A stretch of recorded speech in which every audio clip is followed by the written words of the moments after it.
Hey everybody, welcome back to my channel. If you're new here, my name is Lydia Kyle and I am a homeschool mom of 3 elementary age school children, and I thought, what better way for us to start out the new year than talking about how to get organized and the importance of setting a routine. I know how overwhelming it can feel as a homeschool parent, especially a new homeschooler, to figure out what routine works, how to get organized, and how to stay present with your kids' homeschool journey. So let's break it down.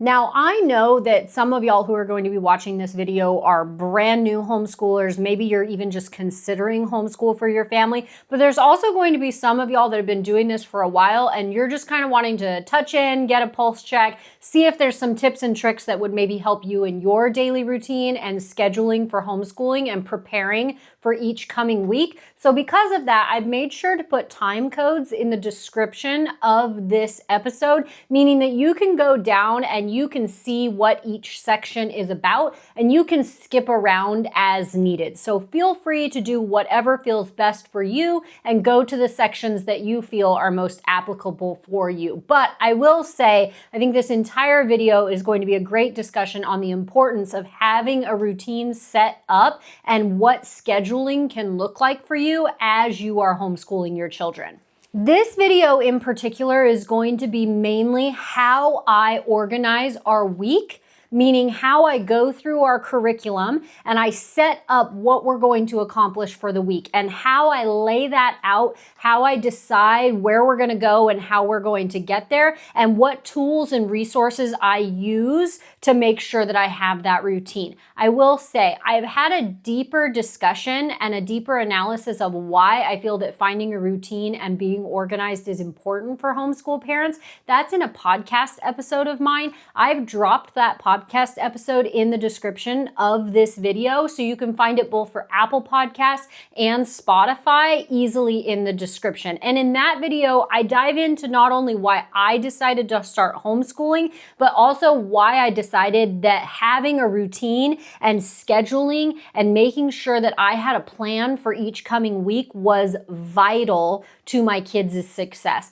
I really truly believe that as homeschooling becomes more popular, we're going to see the wheat separate from the chaff when it comes to having a routine. Being a homeschool parent means that you need to be present. Whether your children are independent learning because they're older and they're doing more things online, or your kids are little and in preschool, you have to be hands-on and you are the one who is steering the ship. And that's why this is an important conversation. But like I said, this particular video is more so about how I schedule our week and how I decide what we're going to be doing that week as the teacher and the homeschooling parent. If you want a more detailed dive into how I came to that, how I decided this was important, listen to that podcast episode. One of the first things that I realized when I started homeschooling, or I got a little bit deeper into homeschooling and just winging it no longer felt like it was cutting it. I knew that I needed to be a little bit more dedicated to this and I needed to sit down and have more of a plan.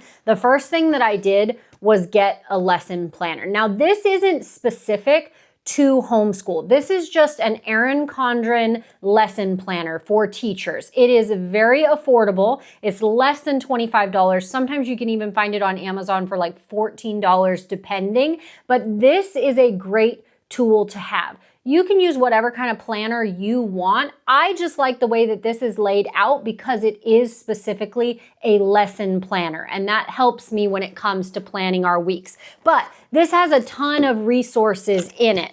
Now, because I have my calendar behind me, I don't use the monthly calendar, but it does have a monthly calendar.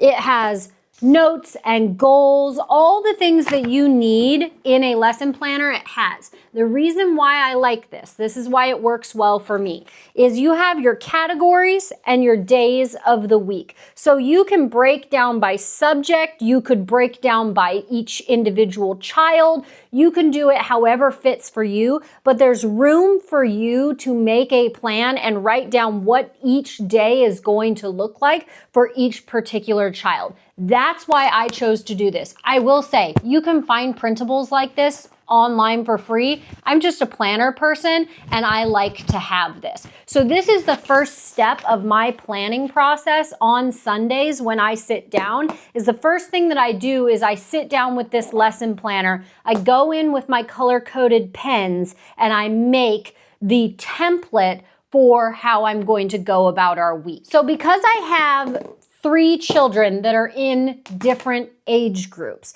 I organize this the way that fits our family. You will organize your planner the way that fits you best, and it might be a little bit of trial by error to figure out a system that works for you as the parent.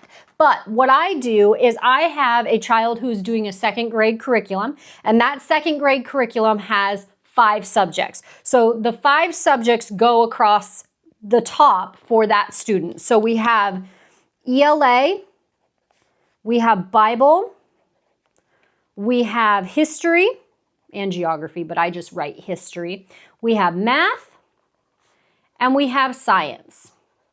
I write this in pink because that's the color that I associate with this child. Then I have a kindergartner. The kindergartner's curriculum is only ELA and math.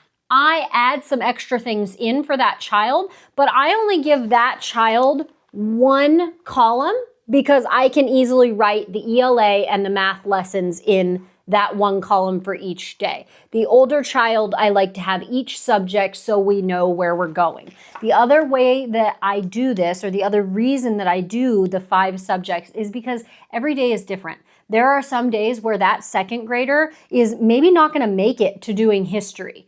But if I have it broken down by section and by subject, I know that I can then go in and say, oh, we got everything else done on Monday, but, hi Martin, but we need to go back and do history on Tuesday because we didn't make it that far in the lesson. So what I'm gonna do is for the kindergartner, I write their name at the top of their section in blue because that's the color that I associate with that child. Now, the 3rd child is I have a preschooler. And the preschooler I put in their own category on the very edge. And the preschooler doesn't have a curriculum.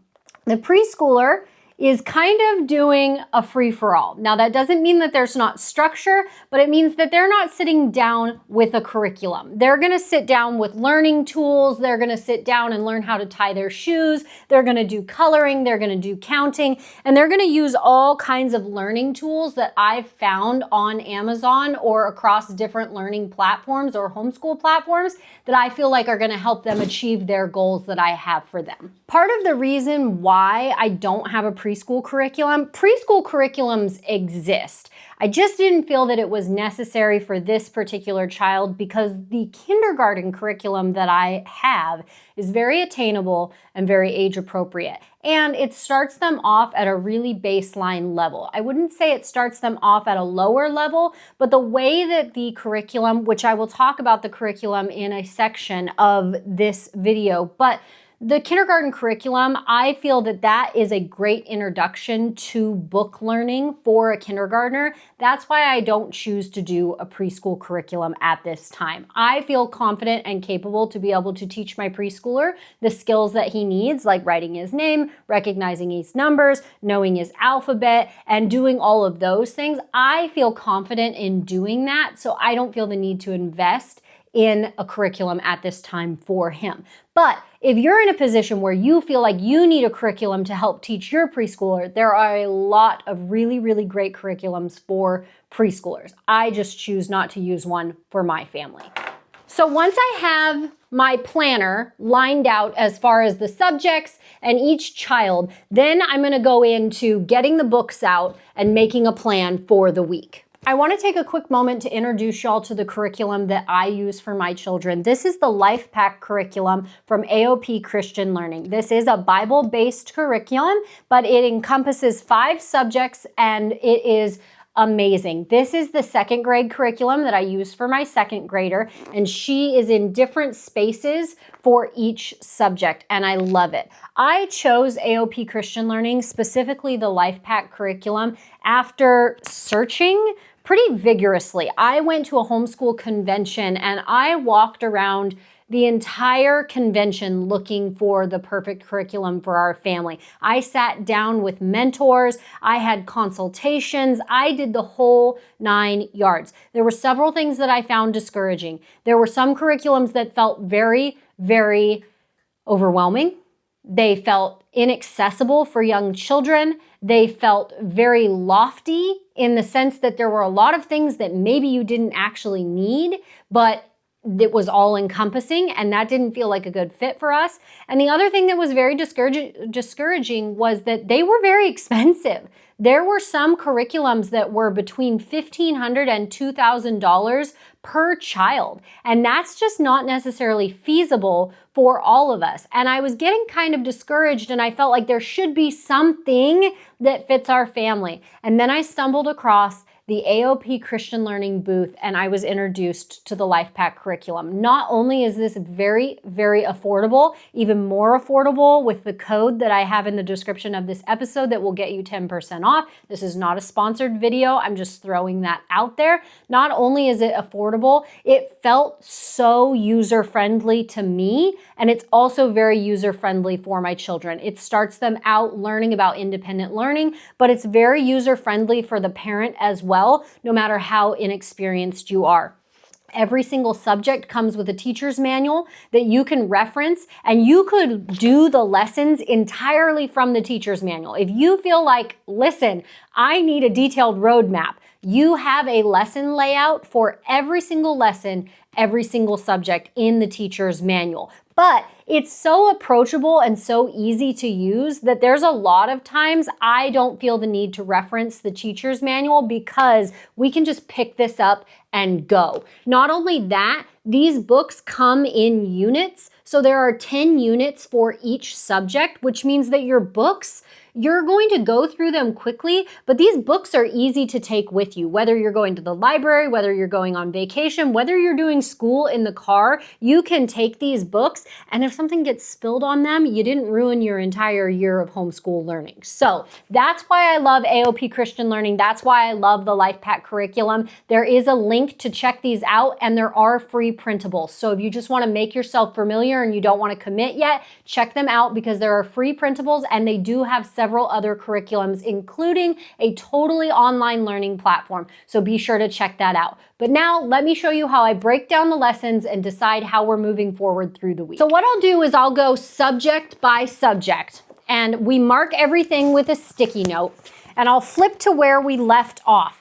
I choose to pace my child at the pace that I feel is attainable for them. We homeschool all year long. I am not in a hurry to get this done, and I pace things according to that. This is one of the reasons why I feel it is so important for us to be very, very involved in our children's homeschool, because each child is different. And the more I've gotten to know my children as learners, the better off I am when it comes to choosing what quantity of work we are going to do without burning them out, overwhelming them, and turning every single day into a fight. You can push your kids too hard. You can take it to a point where they no longer enjoy school. And at that point, you have to reassess and decide, are we doing too much work? Are we doing too many subjects? Are we trying to cram too much into the day? Am I not giving enough one-on-one time? You have to feel these things out as you go. Don't feel overwhelmed if you're in a position in your homeschool journey where you feel like, I don't know what I'm doing. Most of us don't. We're just winging it as we go, and we're doing the best that we can to serve our children in that. So in this system, I do 4 days a week of book learning. We have 1 day a week where we do not do curriculum, and that's on Tuesday. That's our library day. Library happens in the morning, and we spend a lot of time at the library during that day, reading, playing with friends, and getting familiar with the library system. On that day, I choose to not do curriculum. So I have 4 days of curriculum, and on those 4 days, we do all 5 subjects with the second graders. So she does ELA, Bible, history, math, and science. Because we do all 5 subjects, I make sure that we're doing it in bite-sized chunks. In the past, I have done it where we've done math and science on one day, ELA, Bible, and history on another day, and we've flip-flopped. If you're choosing to do that, Obviously, you can do a little bit more on each day for each subject because the way that you have broken it down. You have to decide what works best for your family. Having a no curriculum day is something new for us. And the reason I did it is because I felt like on Tuesday, there was just too much running around. There were too many things that I was trying to accomplish. And when we did sit down to do school, we weren't being productive and we weren't happy about doing it. So I chose to focus our energy elsewhere and invest in our library time and make the most out of that experience. So with doing all 5 subjects 4 days a week, I open up the curriculum to where we are and I decide how many pages based on the lesson size and appropriate places to stop, how much we're going to do each given day. I also have the ability to look forward and see if we have any self-tests or unit tests so that I can decide if we're only going to do a test that day or if we're going to do a test because it's shorter and then one lesson. So in my hand right now, I have science. So what I will do is I will go through science for the whole week, and I will make a plan for science for the whole week, writing down either pages. We're going to do page 20 through 25 on Monday. We're going to do page 25 through 30 on Wednesday, whatever I need to do, or write down the lessons or the self-tests. And then I'm going to flag the tests so I know how many tests we have going into the week and organize this in a way that feels accessible to me so that then my child feels confident in the plan that I have created. So we're going to start with science, go through the whole week, and then we will move to the next subject and do the same with all 5 for the second grader.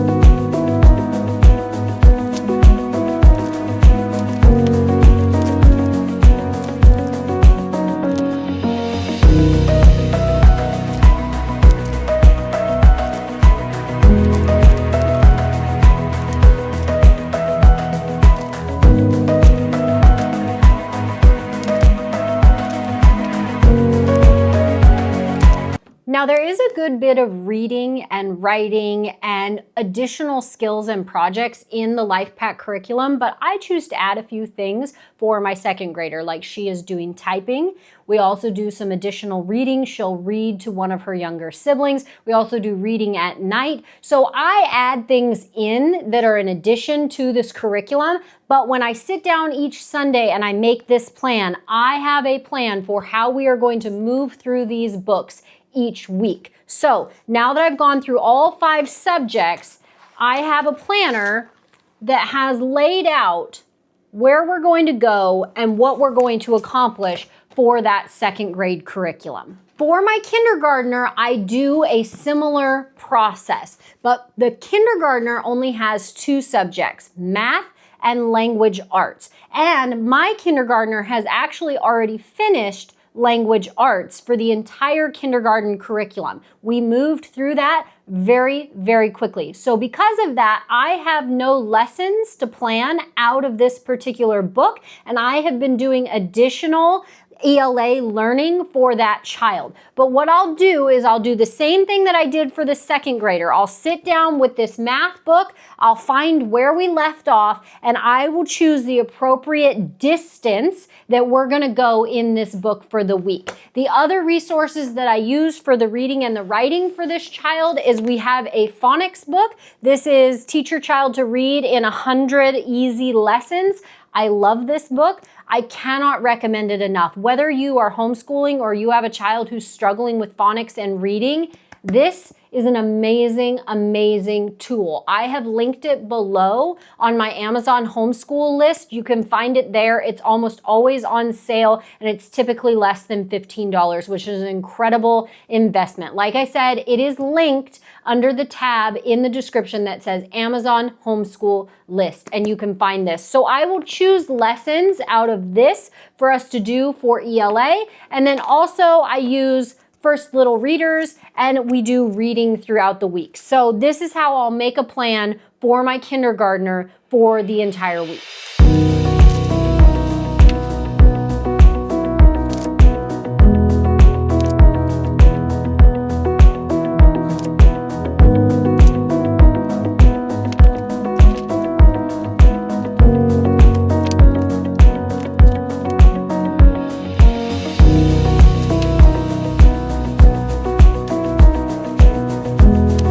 Just like my second grader, I add things in for my kindergartner that I feel are appropriate for them to be learning. For example, he may sit down during the week and just practice tying his shoes. He may do arts and crafts. He also has library time. So there's all kinds of things that we're adding in along the way that are not just book work, which is something that for me, if I'm admitting my own faults as a homeschool parent, I would be happy to just sit and do book work because that's the type of personality that I am. But not all of my children are learners like I am, which means that I have to meet them where they are. And that means we need to go do things like find stuff outside and build. We need to do Lego projects. We need to do painting. We have to do all of the things. But if I have a book work plan, I know when and where I can add those additional things in without it feeling chaotic or without it feeling overwhelming for them and for me. And last but not least, I have my preschooler. And like I said before,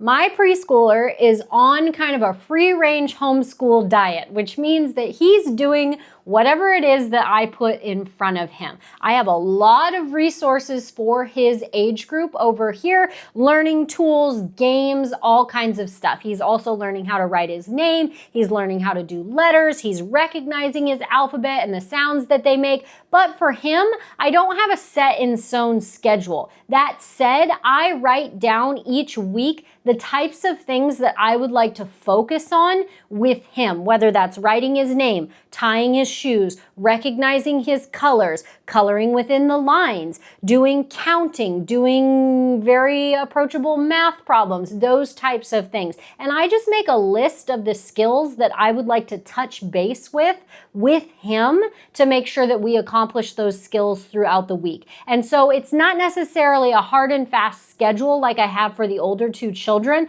but it does give me some guide rails so that I know where we're going and what we need to accomplish. So once this is all said and done, I have all of my categories filled out and I know exactly what I would like each child to accomplish throughout the week. Does this always happen? No. You have to give yourself and your children grace when it comes to scheduling with homeschool. Scheduling is great intention. Scheduling is what we would like to happen if everything goes perfectly. But guess what? Not everything goes perfectly. This does not account for the child who gets sick. This does not account for the day where mom has a migraine. This does not account for the day that we would just rather be outside having a blast and helping daddy do work around the animals and being outside and interacting in that way. It doesn't account for the days that maybe we want to go to a museum. So this is your intention. This is not the law. And don't get yourself in a position where you swing from one end to the other, where you go from having no routine to not allowing any budge in the routine. You have to accommodate each child where they are while also teaching them structure. It is your job to create structure. It is your job to be present, but it is also your job to parent them and teach them in a way that is accessible for them. That's the beauty of homeschool. We can meet them where they are while also setting amazing, sometimes even aggressive intentions for their education. Thank you for tuning in for this video, and I really, really hope that it was helpful for you. Whether you are a longtime homeschooler or a new homeschooler, or you're just dabbling with the idea of homeschooling your children, I really appreciate you being here, and I'm so proud of you for taking the time to not only dive deeper into how you can be a better homeschool teacher, but also how you can get organized to make yourself feel more confident and give your children confidence in your plan. If you haven't already, please subscribe to my channel. I would love to have you along for the ride and provide you with more resources as we go. And if you would like more homeschool content, this is a video that I would recommend. See you guys next time.